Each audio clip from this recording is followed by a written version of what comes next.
on the Wado Radio Show. Yeah, man, DJ Wado, of course, the Wado Radio Show. Marty from Social Club is on the line with us. Marty, what up? Hey. How you doing, brother? I was not expecting that little hey right there, though. I ain't gonna lie to you. I wanted to get the most awkward, like, intro. Hey. Hey. That's how you do it, What's going on? That's how I do it. Hey. Like I shouldn't be in the room, but everyone's like, what are you doing here? Hey. I'm good, man. I'm doing really good. Yeah, man. Just excited. Got a project coming out soon. Yeah, man. I definitely want to talk about that, bro. How was this whole process with you just doing this solo now without Fern and actually doing a project? Because y'all have put out so much music over the past 5 years. You know what I'm saying? Yeah. This is the first, retail project that I'm putting out as just me. Yep. Been in the works for a little bit. Fern's CD will be next. You know, a lot of people have been asking us if this is the end of Social Club, and I'm like, no, that's not the end of. Not the end. So people have been asking us oh my gosh, you guys breaking up. I'm like, what? Why would you even think that? Shouldn't you be happy you're getting more music? You're getting more just exciting things coming your way. So. Yeah, man. Social Club. We're looking right now at doing EP. Me, then Fern's doing his EP, and then we're looking at possibly we might be actually signing to a record label, getting a major label supporting us for our next album. We've been in the talks with about I think 6 labels total, and we just feel like. You know, I love being independent. I think being independent is amazing, and it's the funnest thing in the world because I can do anything I want. But at the same time, we've been offered at least 5 contracts so far, and the labels are basically listen, you can do whatever you want. We just want to amplify the movement. So, it's really crazy because we haven't had a compromise ever in our music, and even if we do sign to a label, we're not compromising at all. Basically, they're just we want to make whatever you're doing even bigger. We want to put it in front of more people. We just think you guys got everything perfect. So we just want to see if we can, help you out with a couple more things. But having said that, we haven't had a compromise. And so I really wanted to always Social Club to be the definition of what it looks like for an independent artist to not compromise. And then, because I know labels, I've seen contracts, and I've seen, even when we first started, seeing contracts and being I won't make any money off this, off getting signed. And so now we're at the point right now where my EP, Fern's EP, it's leverage for us to get into a new dimension with these record labels. And so we're ready to get it going, and we're gonna show what it looks like for an independent artist to not compromise and to get a really awesome, huge contract at Social Club without having to be too commercial or being oh man, the music's gonna suffer. No. That's one thing we're never gonna give up. The movement is everything. So you sound like this is about to happen soon. I mean, literally, me and Fern have been flying one by one to each different city, to Nashville, to New York, to just different cities in Texas, and going different places and meeting with labels. And so we have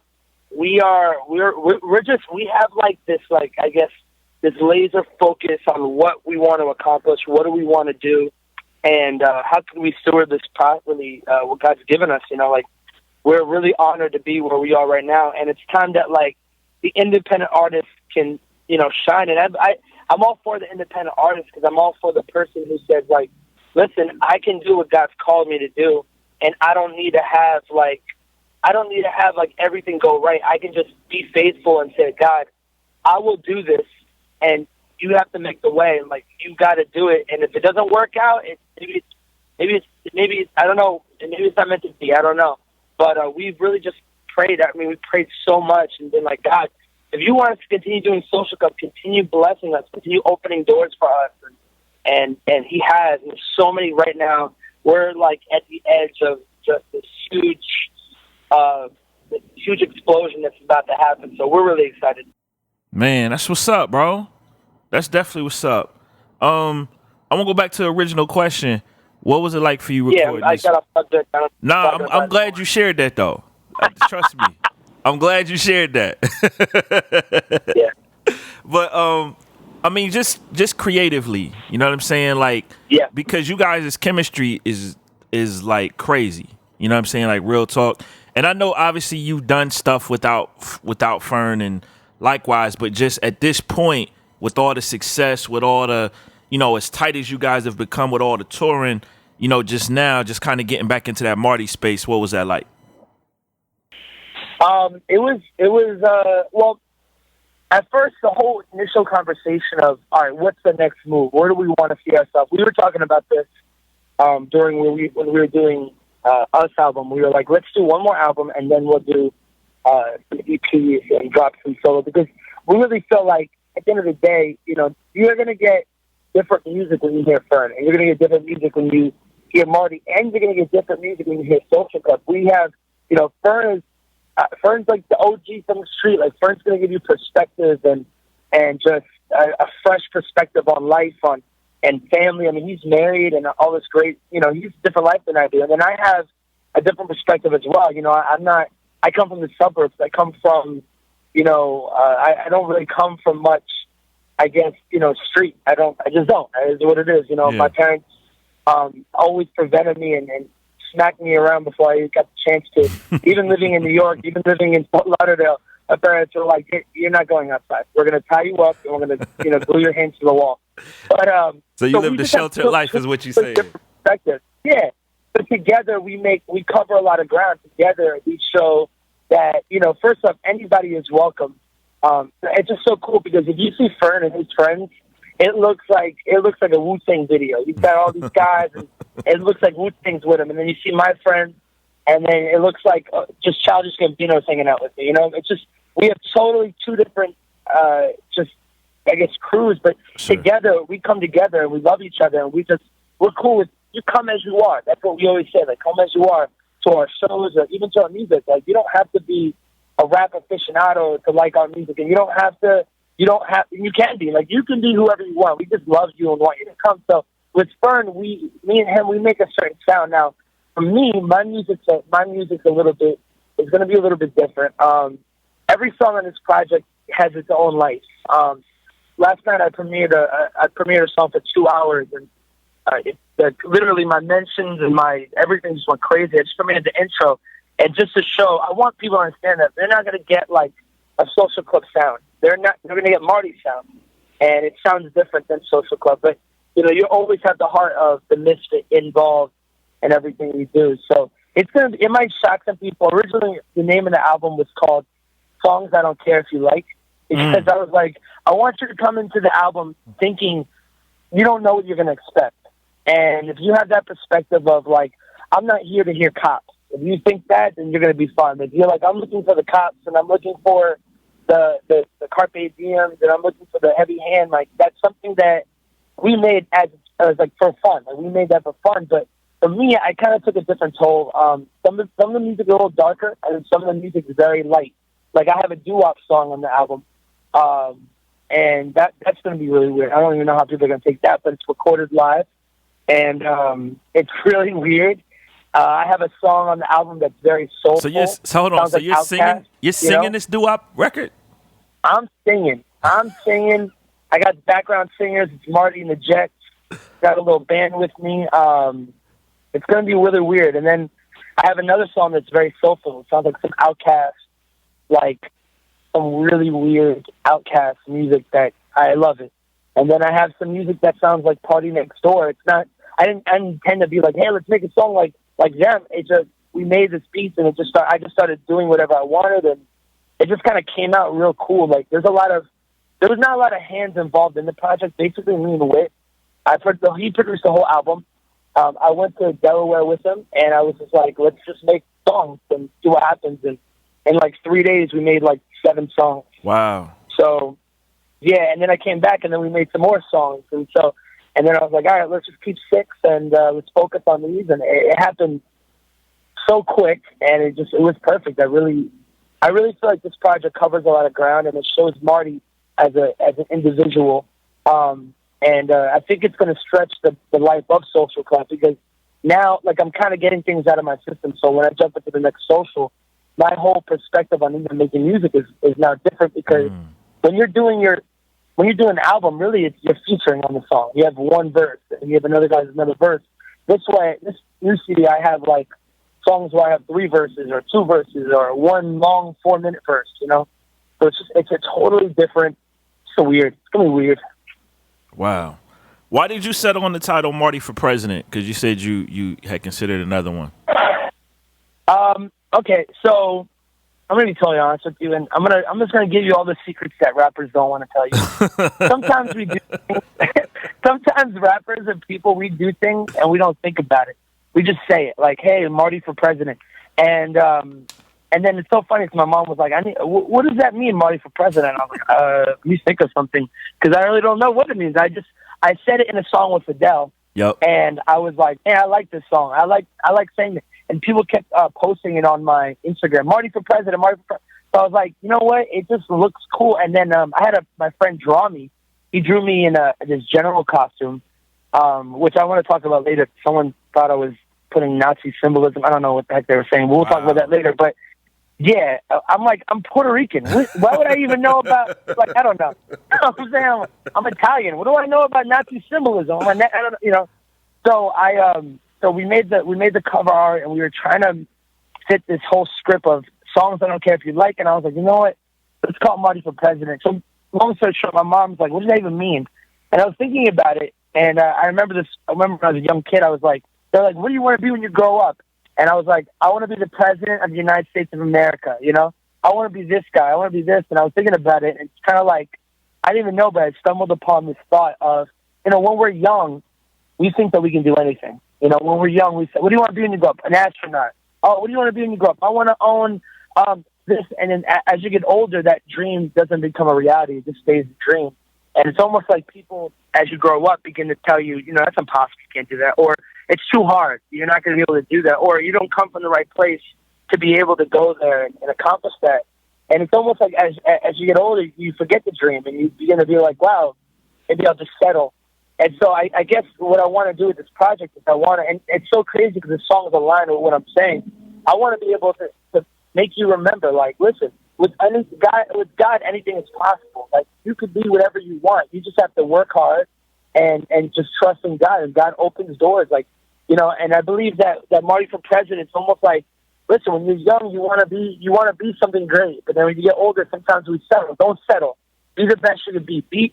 Choose plan A, choose God's plan. Don't choose plan B, which is, hey, I'm not going to be the president. I'm going to settle for working at JCPenney's as a cashier. Like, don't settle. Like, be the best you can be, and do what your heart desires. Like, I'm a firm believer that as Christians, we should have the best jobs. We should be the president of the United States. We should be in the Congress and the Senate. Like, why can't we? Why are we not working as hard as we can? Like, why can't we be the best? And I'm a firm believer in that. I came from a church years ago that they were like, God will handle it all, which required me not to work, which required other people to get better jobs than me. It required me not to want to feel like I can go to school. And it was almost like this manipulation. But I believe personally that as Christians, we need to, I believe in this takeover mindset where we have to be the best at everything we do, whether it's fashion, Congress, the government.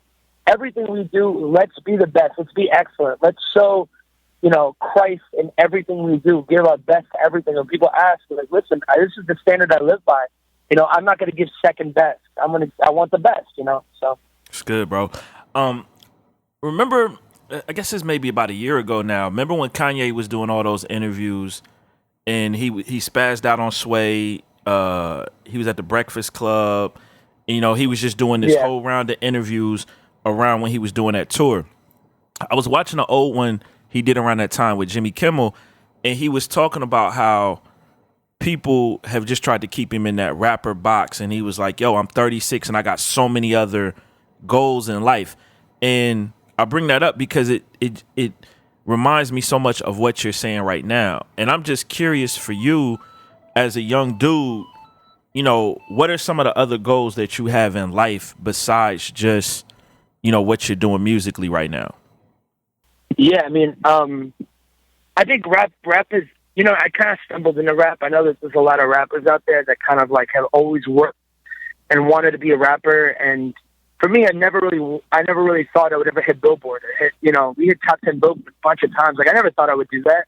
Really, really, my heart has always been just to kind of do whatever guys want me to do. But I always wanted, there's a couple things I love. I love fashion. I've always wanted to be able to promote, I guess, like a godly high fashion. Like one of the guys I look up to, his name is Jerry Lorenzo, and he owns Fear of God. And, he's a Christian, and his garments sell for thousands of dollars. And he's a trendsetter right now. I mean, he was the guy who made the long tee popular again and made sweats popular. Like, he's the guy and he's a Christian, and people have stolen his ideas and done everything, and there's so many fake versions of it.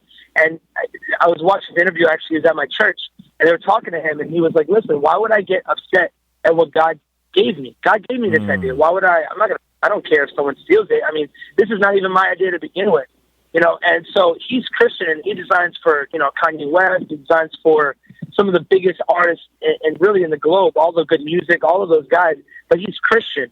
And he's never had a compromise. He's never had he's never been caught doing something crazy. And he's got an awesome, cool family, and he loves God. And he is so humble when you meet him. I met him a couple times. I'm actually going to meet him tomorrow again. But he just loves God. And he just says, listen, be the best you can be. So I've always wanted to bring this high fashion aspect to Christian music, especially me being fat. I feel like everything's made for skinny guys. I would love to make, something that is designed for people of my size, Hey, so that means I can wear it too. Come on now, let's do it. Come on now. You know what I'm saying? So I would love that. I love movies. I love film. I love, I love art. I love all the arts. You could throw me into an art gallery. I can go to the Met in New York and just stare for hours. And someone's going to be like, gotta go.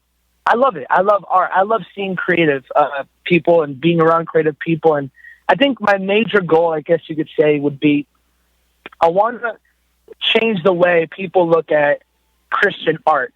And I feel like as if, we look at Christian shirts back in the day when we were growing up, and you would see Twix. But instead of Twix, they'll say Crucid Twix. Right.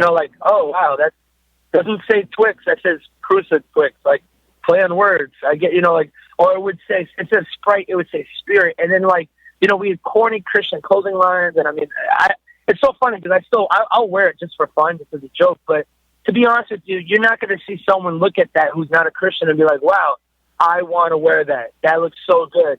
So I really believe that, right now, our generation is changing the face of the art, be a Christian. I believe that we should have the best music. We should have the best, I want people to look at Christianity, Christian art and Christian clothing lines and Christian and be like, wow, this is amazing.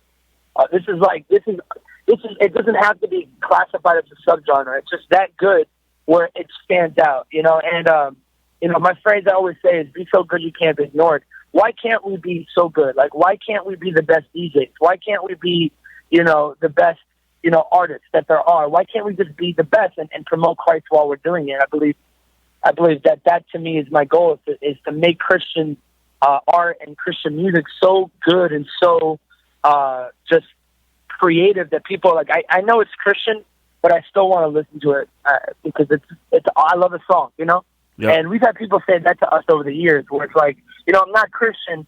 Like, we were in a label office once, and there was this guy, and man, I love him to death. He's a gem, but he's a big potty mouth, I guess you could say. And we were in this label, we're at this label, and this guy's talking. He's like, man, you guys make these effing hits. And we're like, oh, that's a new one. He's like, you guys are effing, and he's cursing his brains out. And I'm like, me and Purple laughing so hard because he's like talking about Christian music, throwing F-bombs and saying all these bad words. And we're like, oh, okay. Yeah, man, thank you for thinking that our Christian music is so good. Like, he's like, man, I want to listen to it. I don't know why. I just want to listen to it. And I don't even, and it's just so funny how you can have someone who doesn't know anything about God, but this could be the entrance. This could be the beginning of that. You never know. And I always hear, every time I have this, or I throw this thought out there on Instagram or Twitter, I always have somebody come around where they don't want that. They don't want people. They're like, oh, well, your music should save them. And yeah, like, listen, people aren't science projects. Maybe we're just the pink spoon before you get the sundae. Maybe we're just the beginning. Maybe we're just the conversation piece that people can have to talk about Jesus. Why can't we create conversations about God? And I believe that God. I believe that this conversation about God it is a conversation. Like I've never seen someone in my personal life ever come to God without having that conversation. Like, what is this about? A lot of my friends that aren't saved, that I begin to bring to church stuff. It started with bringing them to church, and then from there we started the conversation. We're all about the conversation. So I want our music to be a conversation piece. When people see it, even the art, like everything has to be just this thing that we could talk about and not be ashamed about.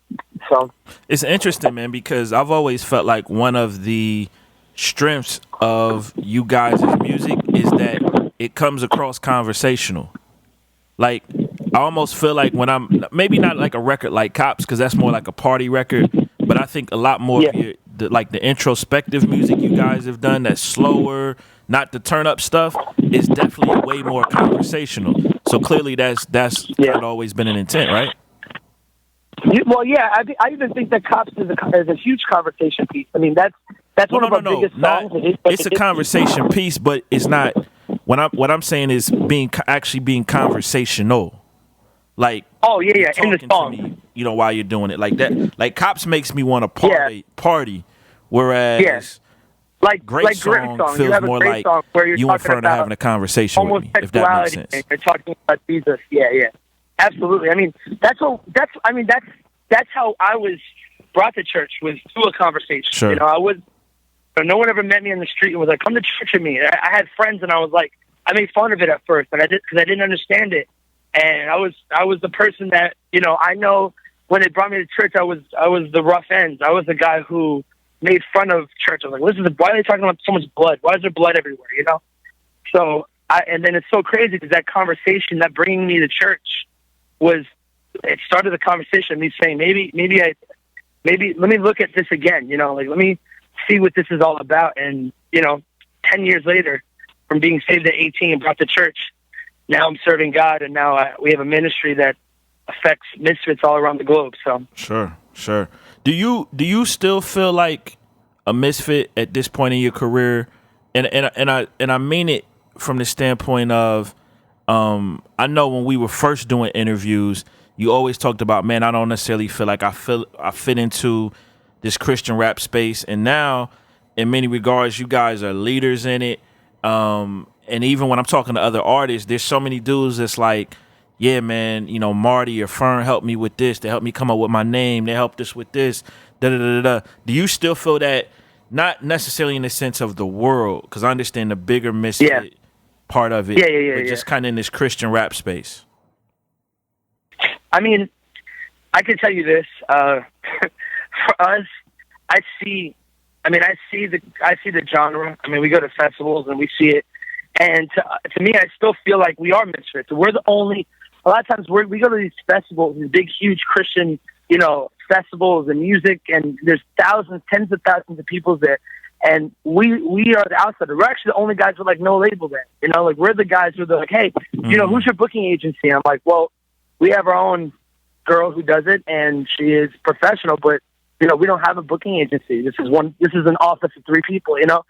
And so a lot of times I feel like the outsider, I feel like the misfit, because we haven't gone about things the way that everybody and most of the people in Christian music, I guess, have. Like when we first got in, I remember one of the first conversations I had with somebody was, you have to make sure the gatekeepers like you. That's what they kept saying about Christian music. You have to make sure the gatekeepers like you, and that's how you get in. They'll put your stuff everywhere.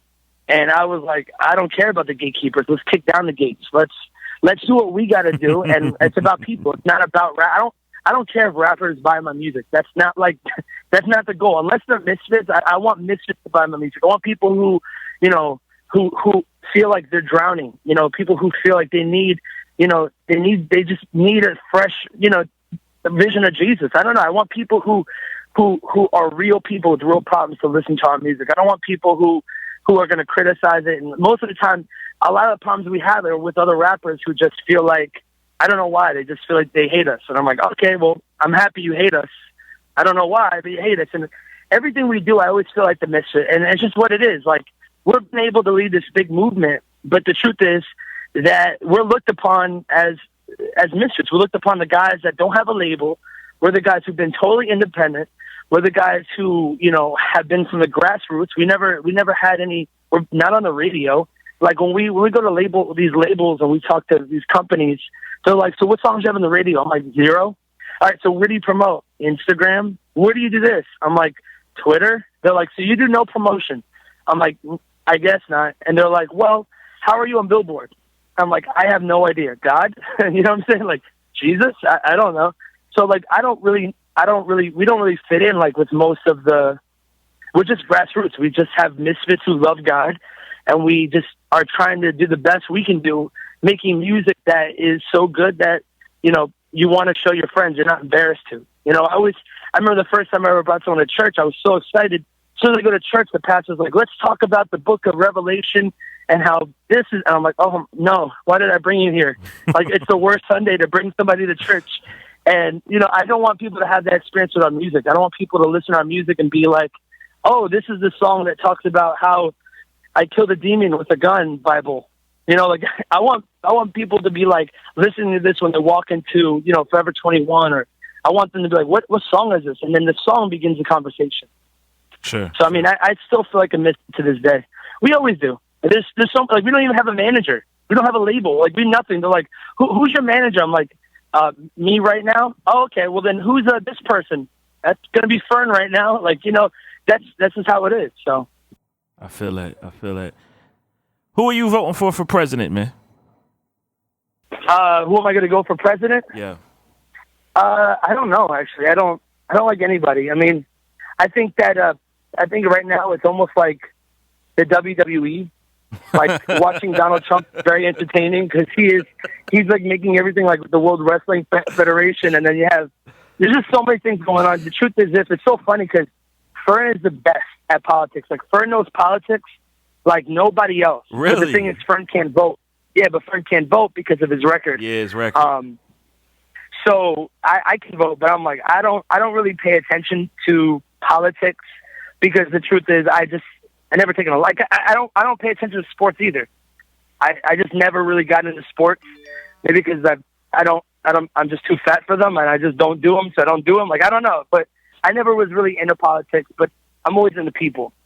It's always about people with me. So I take that as meaning you would never run for president.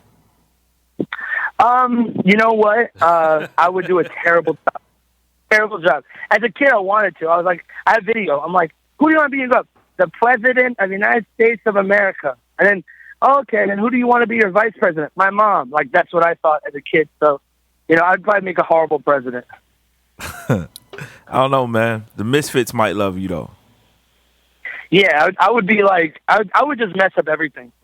I think that's one thing. I mean, I know everyone's going to hate me for saying this, but I think that's really funny. The funny part about Donald Trump is that he's not like the politics guy, quote unquote. So like when he gets in, he's just messing things up. Like, I never watched politics, but on the planes, they always have like MSNBC, and they're like, he's like talking. He's like, I'm the only guy here who's not sponsored by a major $1 billion company. And I'm like, I never thought about that. Yep. Like, a lot of all these candidates, they have people that are giving them money that basically are almost controlling them. And he's like, I'm running my $1 billion company. It's funding my campaign. So like, I just know politics is all screwed up and weird. And man, it just makes my head explode. I can't even, I don't know. So I take it you don't watch House of Cards then? Oh, I love House of Cards. Love that show. I love House of Cards. But then again, like that gets me like man, politics suck. It's really scary. Like he's pushing people from train tracks. The president of the United States is killing people. Right. But now your podcast is going to be under investigation because I just said that statement. Great. We're talking about, hey government, we're talking about House of Cards. Government, I repeat, we're talking about House of Cards. I love it, man. Last question, man. That September 11th date, bro. Yeah. it's funny, man. Like I promise, man. Like 2 days before you announced your record, I was reading a article about how movies and music and people pick their release dates, and they said, "Yo, nobody wants to touch 9/11 because of what it meant historically." And then, literally, I'm scrolling Instagram, and I see Marty for president on 9/11. Wow. Well, I feel terrible now. That's great. Let me clear up all the little things that people have been talking about. First off, the reason why I picked 9/11 was because it was too close to pick the 4th, and then it was I didn't want to do the same day as Andy or Jay Givens or Reconcile. Like the end of the month belongs to them. That's Andy Mineo. That's Reconcile. That's John Gibbs. That's Jay Givens. Like, let them do that.